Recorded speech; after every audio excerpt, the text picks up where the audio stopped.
বন্ধুরা, আজকের গল্পটা অন্যরকম হতে শুরু করেছে, তাই পুরো গল্পটি শোনার অনুরোধ রইল। তুমি চুপ করে শুয়ে থাকো কো, এই বলে শ্বশুর মলম এনে মালিশ করে দিচ্ছিল। আমি তখনও গামছা পরে আছি। এরপর শ্বশুর একটা ভ্যাসলিনের কৌটো নিয়ে আসলো। আমি ইতস্তত করার ভান করে বললাম, ইস, এ কি হলো? আমি হলাম সুমন। আমার স্ত্রী এখনো জীবিত। আমার একমাত্র ছেলে ফরহাদ বর্তমানে ইতালিতে কাজ করে। আমার ছেলের বিয়ে দিয়েছে 1 বছর হয়েছে। বৌমার নাম নীনা, বয়স 23 বছর। ছেলের সাথে বেশি দিন সংসার করতে পারেনি, কারণ বিয়ের 3 মাস পর ছেলের ভিসা হয়।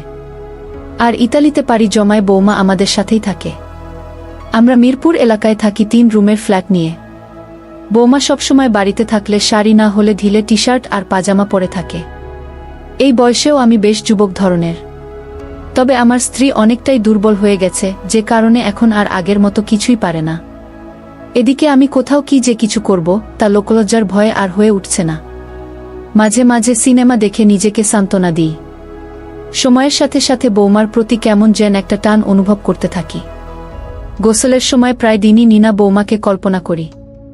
মাঝে মাঝে খেয়াল করতাম নীনা লম্বায় 5 ফুট 3 ইঞ্চির মতো। গরমকালে ঢিলেঢালা জামাকাপড় পরে। নীনা মোটামুটি ফর্সা। আমার স্ত্রীর আড়ালে আমি একটু একটু করে বৌমার কাছে যাওয়ার চেষ্টা করতাম, কিন্তু বৌমা তেমন আগ্রহ দেখাচ্ছিল না। একদিন আমি আর আমার স্ত্রী বাইরে গিয়েছিলাম। বাড়ির নিচে এসে স্ত্রীকে বললাম, তুমি নিচে থাকো, আমি বাজারের ব্যাগটা তুলে দিয়ে আসছি গো। আমি তাড়াতাড়ি বাজার নিয়ে উপরে উঠলাম। আমার কাছে চাবি ছিল, তাই দরজা খুলে বাড়িতে ঢুকলাম। কিন্তু বৌমাকে দেখতে পেলাম না। মনে মনে ভাবলাম, ওর তো এখন বাড়িতে থাকার কথা। বৌমার রুমের কাছাকাছি যেতেই ওর রুম থেকে কেমন যেন আওয়াজ পেলাম। রুমের দরজার কাছে গিয়ে দেখি দরজা একটু খোলা। সামান্য উকি দিতেই দেখি বৌমা সিনেমা দেখছে। বিছানার উপর দেয়ালে হেলান দিয়ে বসা। ডান পাশে একটা শসা আর একটা ভ্যাসলিনের কৌটো। একটু পর সিনেমা দেখতে দেখতে কি যেন করতে শুরু করল। বন্ধুরা, ইউটিউবের করা নিয়মের কারণে কিছু ঘটনা সরাসরি বলা যাচ্ছে না।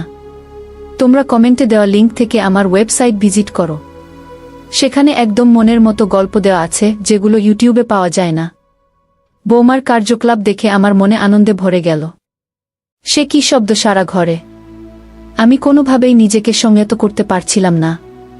ওদিকে আমার স্ত্রীর উপরে ওঠার আওয়াজ পাচ্ছি। তাই দ্রুত আমি বাড়ি থেকে বের হয়ে কলিং বেল দিলাম। একটু পর বৌমা দরজা খুল। দেখলাম নীনা অনেকটাই ঘেমে গেছে আর মুখ একটু লাল হয়ে আছে। আমি আর ওর শাশুড়ি ঘরে ঢুকলাম। মনে মনে ভাবলাম, ইস, বেচারিকে ডিস্টার্ব করলাম। একটু পর জিজ্ঞাসা করলাম, কি ব্যাপার বৌমা, তুমি কোনো কাজ করছিলে নাকি? বৌমা বলল, না বাবা, আসলে একটু গরম পড়েছে তো কো। আমি বললাম, তাই? কোনো সাহায্য লাগলে আমাকে বলো, আমি সবসময় আছি তোমার পাশে। কি এই বলে আমার ঘরে চলে গেলাম। ওরা দুজন রান্নাঘরের দিকে গেল। আমার তো মনে এখন অনেক আনন্দ হচ্ছে। কিভাবে কি করব তাই চিন্তা করছিলাম। পরের দিন সকালে উঠলাম। খবরের কাগজটা নিয়ে দেখি বৌমা রান্নাঘরে রুটি বানাচ্ছে। কেউ অফিসে যায় না, তাই কোনো তাড়াও নেই। আজকে বৌমা একটা গেরুয়া কালো স্লিভলেস ব্লাউজ পরেছে, সাথে কালো রঙের শাড়ি। আমি রান্নাঘরে গেলাম। চোখ ছোট করে যেন ও মনে করে যে চশমা না থাকায় আমি দেখতে পাচ্ছি না। রান্নাঘরে ঢুকে নীনা লিজার সাথে ধাক্কা লাগালাম। ও হচকিয়ে পিছে তাকালো। আমি বললাম, রোকসানা, কি করছো তুমি? বৌমা কোনমতে ঘুরে বলল, বাবা, আমি নীনা। এই তো রুটি বানাই। মা এখনো ঘুমাচ্ছেন খো। আমি বললাম, ও আচ্ছা, আমি ভাবলাম তোমার শাশুড়ি। আমার চশমাটা কোথায় আছে, একটু এনে দাও তো বৌমা গু।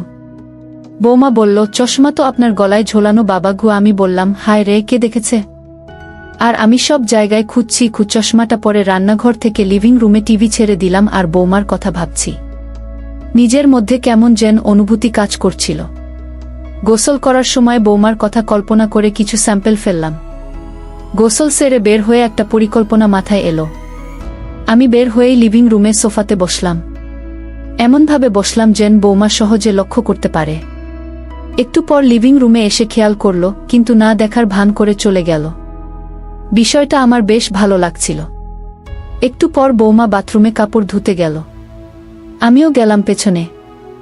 যাওয়ার আগে রুমে উকি দিয়ে দেখলাম রোকসানা রুমে শুয়ে আছে। আমি একটা চেয়ার নিয়ে বাথরুমের দরজার সামনে বসলাম। বৌমা কাপড় ধুচ্ছে আর আমাকে দেখে বলল, বাবা আপনি এখানে কি করছেন? আমি বললাম, না হয়েছে কি? তোমার সাথে তো কথা হয় না, তাই ভাবলাম একটু কথা বলি। আমার ছেলে কি তোমাকে ফোন দেয়? কথা হয়। বৌমা বলল, জি বাবা হয়। ও নাকি ভালোই আছে, সামনের মাসে টাকা পাঠাবে কি। কথা শেষ হতেই রোকসানার রুম থেকে বেরোবার আওয়াজ পেলাম, তাই আমি উঠে বললাম, ঠিক আছে নিনা, পরে কথা হবে বলে উঠে গেলাম। বৌমা কাপড় কেচে গোসল করে নিল। এরপর আমরা সবাই একসাথে দুপুরের খাবার খেলাম। তখন বাজে 2 কি 3টে। খাবারের পর একটু ঘুমালাম। ঘুম ভাঙল 5টার দিকে। উঠে মুখ ধুয়ে দেখি বৌমা একটা কালো ম্যাক্সি পরে রান্নাঘরে কি যেন ভাজছে। এই সুযোগে আমি সকালের মতো চশমা খুলে রান্নাঘরে গেলাম। বাম হাত দিয়ে বাতাবি লেবু ধরে বললাম, কি ভাজছ রোকসানা? বৌমা একটু চমকে গিয়ে বলল, আমি নিনা বাবা, একটু পাকোড়া ভাজছি। শাশুড়ি মা রুমে আছে আমি বললাম, ও আচ্ছা সরি, আসলে চশমা ছাড়া কিছুই বুঝতে পারি না এই বলে আমি চলে এলাম রুমে। একটু পর ডাক দিল যে সব নাস্তা টেবিলে দেওয়া হয়েছে। আমি আর ওর শাশুড়ি গেলাম ডাইনিং টেবিলে। আমরা সবাই একসাথে খাবার খেয়ে নিলাম। এরপর আমি উঠে লিভিং রুমে গিয়ে টিভিটা ছাড়লাম আর বৌমাকে বললাম 1 কাপ চা দিতে। কিছুক্ষণ পর বৌমা চা নিয়ে আসলো। ভাবলাম এইবার আর আড়ালে রাখা যাবে না, সরাসরি দেখাতে হবে। নিনা যখনই চা দিতে এলো তখন ফ্যানের বাতাসে লুঙ্গি উড়ছিল। বৌমা আমার হাতে কাপ দিয়ে আমার দিকে কিছুক্ষণ তাকিয়ে রইল। আমি তখন ইতস্তত করার ভান করে বললাম, ইস, এ কি হলো?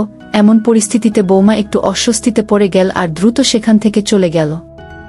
একটু পর রান্নাঘরের দরজার পাশে দাঁড়িয়ে আমার দিকে উকি দিল আর একটা মুচকি হাসি দিয়ে চলে গেল। আমিও একটু অবাক হলাম ওর কাজ দেখে। মনে হলো সবুজ সংকেত পেয়েছি। পরের দিন সকালে উঠে দেখি ঘড়িতে 8:30 বাজছে। তাড়াতাড়ি মুখ ধুয়ে পেপার এনে রান্নাঘরের দিকে গেলাম।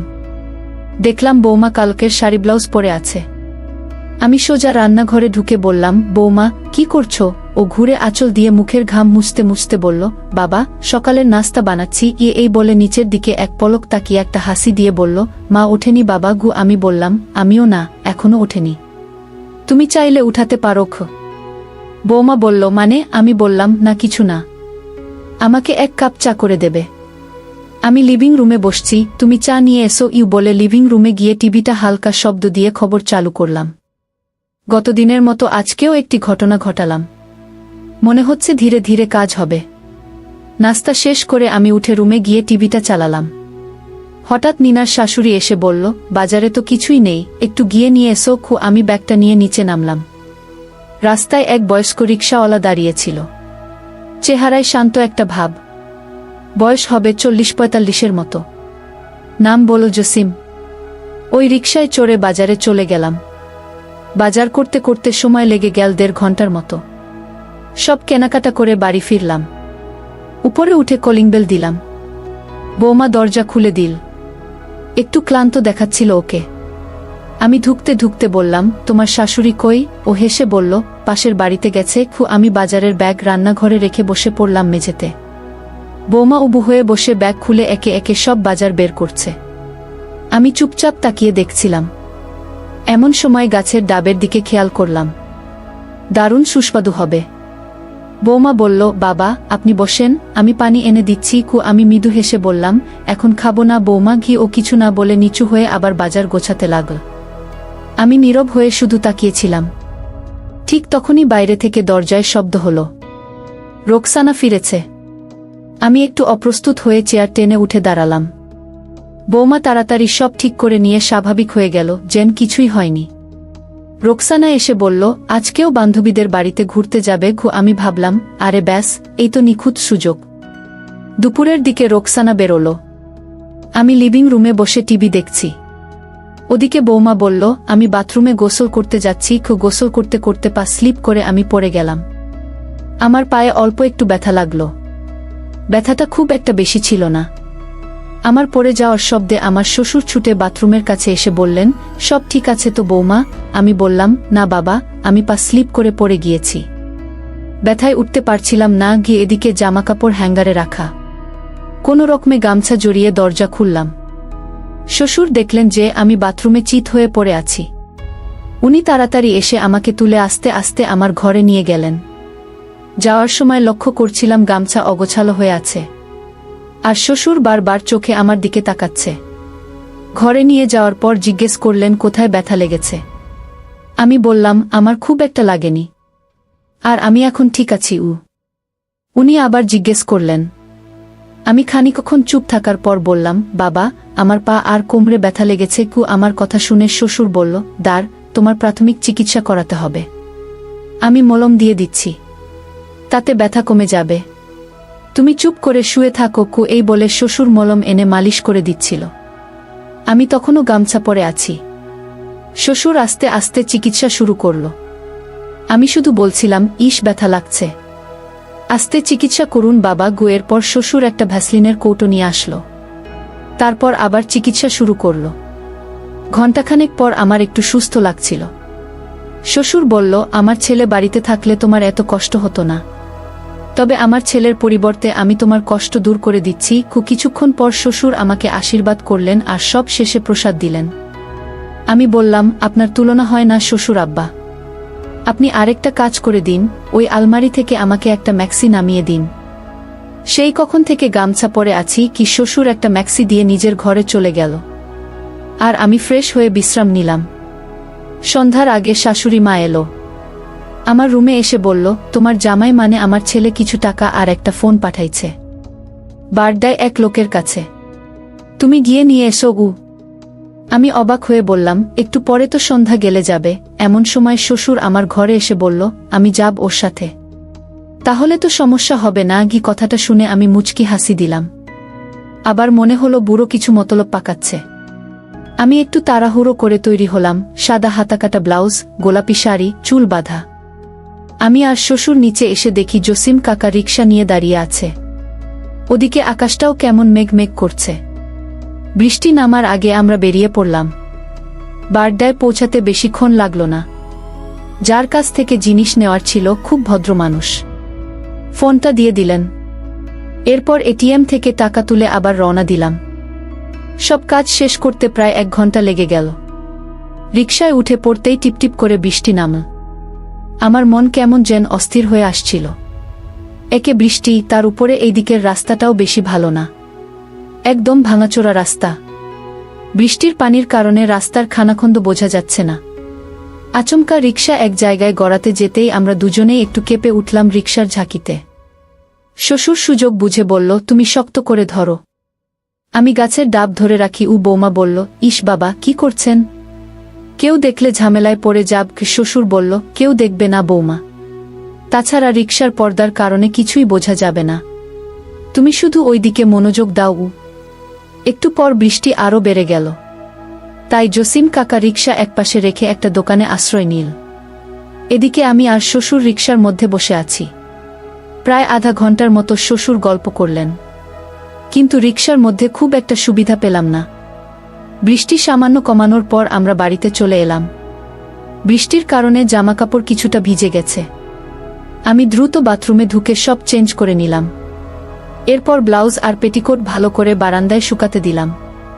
রাতে খাবার খাওয়ার সময় শাশুড়ি মা বলল, পরশুদিন আমার ভাইয়ের ছেলের বিয়ে ঠিক হয়েছে, সেখানে দাওয়াত খেতে যেতে হবে। অনেক দূরের পথ, সেই কক্সবাজার, তাই আজকে থেকে লেগেজ গোছানো শুরু করে দাও। শাশুড়ির কথা শুনে মনটা আনন্দে ভরে গেল। এই সুযোগ কাজে লাগাতে হবে। দেখতে দেখতে যাওয়ার দিন চলে এলো। আমরা রেডি হয়ে বেরিয়ে পড়লাম কমলাপুর স্টেশন যাওয়ার উদ্দেশ্যে। দীর্ঘ 9 ঘন্টা যাত্রা করে আমরা বিয়ে বাড়িতে চলে এলাম। বিয়ে বাড়িতে পৌঁছে দেখি আমার জামাকাপড় ছাড়ার জায়গা নেই, কারণ আরও কিছু আত্মীয় এসে পড়েছে। আমি শাশুড়িকে বিষয়টা বললাম। তখন শাশুড়ি বলল, আমি তো ভুলেই গেছি যে আমার ছোট ভাইয়ের ফ্ল্যাটের নিচতলায় আরও একটা ফ্ল্যাট খালি পড়ে আছে, আর তাতেও ঢালা বিছানা পাতা আছে। তুমি সেখানে গিয়ে ফ্রেশ হয়ে নাও। আমি তাড়াতাড়ি সেখানে চলে গেলাম। গিয়ে দেখি ফ্ল্যাটটা 2 বেডরুম ফ্ল্যাট, আর ফ্ল্যাটের সঙ্গে একটা ছোট্ট বারান্দা আছে। বড় শোবার ঘরের সঙ্গে একটা সুন্দর টবওয়ালা বাথরুম অ্যাটাচ করা আছে। বাথরুমে গিজার লাগানো থাকায় গরম জল পাওয়া যাবে দেখে আমি খুশি হলাম। আমি ব্যাগটা রেখে বাথরুমে গেলাম আর ফ্রেশ হয়ে স্নান সেরে নিলাম। এমন সময় দেখলাম শ্বশুর চলে এসেছে। আমি শুধু একটা গামছা জড়িয়েছিলাম। শ্বশুর বলল, আরে বৌমা, তুমি এখানে? আমি বললাম, আসলে সারা পথ যাত্রা করে অনেক ক্লান্ত লাগছিল, তাই স্নান করে নিলাম। শ্বশুর বলল, তুমি এদিকে এসো, তেল মালিশ করে দিচ্ছি, তাহলে দেখবে ভালো লাগবে। আমি বললাম, হ্যাঁ বাবা, তাই করুন। শ্বশুর বলল, আগে এখানে উবু হয়ে বসো, আমি তেল নিয়ে আসি। কিছুক্ষণ পর শ্বশুর আমার সেবা করতে শুরু করল। ফ্ল্যাট নিস্তব্ধ থাকায় কেমন যেন হাততালির শব্দ শোনা যাচ্ছে। শ্বশুর বলল, একটু অপেক্ষা করো, আমি টিভিতে গান ছেড়ে দিচ্ছি, তাহলে শব্দ বোঝা যাবে না। ঘণ্টাখানেক আশীর্বাদের পর শ্বশুর আমাকে প্রসাদ খেতে দিলেন আর বললেন, তোমার মঙ্গল হোক। বিয়ে বাড়ির শুরুটা বেশ ভালোই হলো। শ্বশুর বলল, যতদিন না আমার ছেলে বাড়িতে আসছে ততদিন যে কোনো কিছু লাগলে আমাকে জানাবে, আমি সেবা নিয়ে তোমার যত্ন করব। আমি বললাম, আপনি এখন আমার শেষ ভরসা। আজ এ পর্যন্তই। আর হ্যাঁ বন্ধুরা, আগামীকাল আবারও ফিরছি তোমাদের মাঝে নতুন গল্প নিয়ে। ততক্ষণে সবাই তোমরা ভালো থাকবে, নিজের স্বাস্থ্যের যত্ন নেবে, তোমার পরিবারের খেয়াল রাখবে। আল্লাহ হাফেজ।